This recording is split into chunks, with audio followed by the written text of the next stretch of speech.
This is just a sample of the audiobook. To get the complete audiobook, access the link posted in the first comment.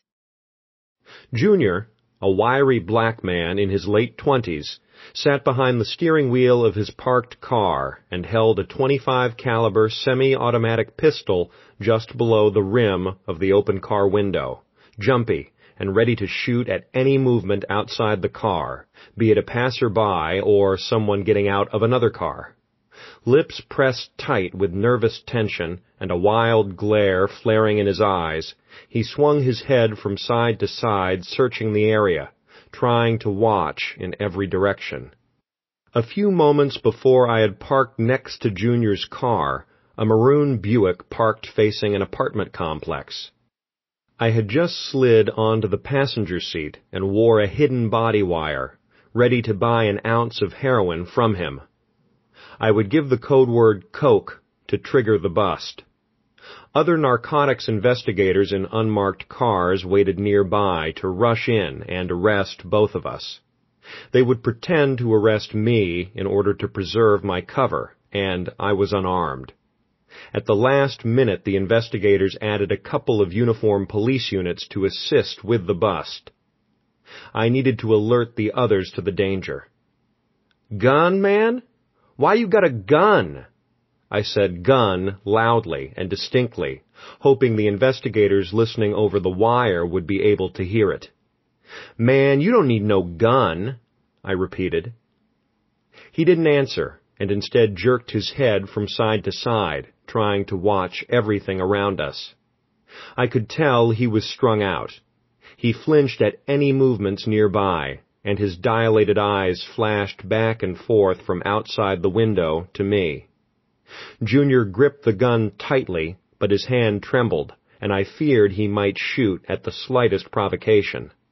My heart pounded in my ears. I tried to keep my voice relaxed and calm to settle him down. I focused. For me, the world didn't exist outside the car, and I needed to try to control what was going to happen inside. But I was also in danger from the uniform officers who waited to help make the arrest. In order to protect my cover, they weren't told I was an undercover officer. They thought they would be arresting 2 drug dealers. If any shots were fired from inside the car, then the officers might riddle it and anyone in it, including me. "You got the money?" Junior asked. His high-pitched voice almost cracked, and he spoke quickly, as if he wanted to hurry and get away. "Yeah," I said.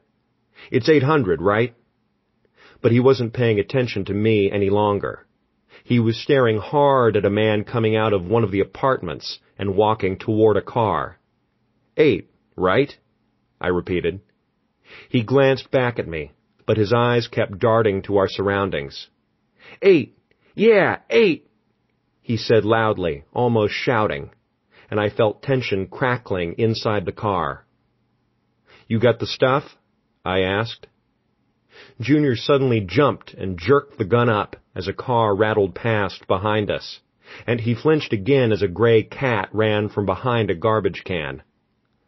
"What about the stuff? The smack?" I repeated. He was watching the surroundings so intently that he still didn't hear me, and I asked about the heroin again.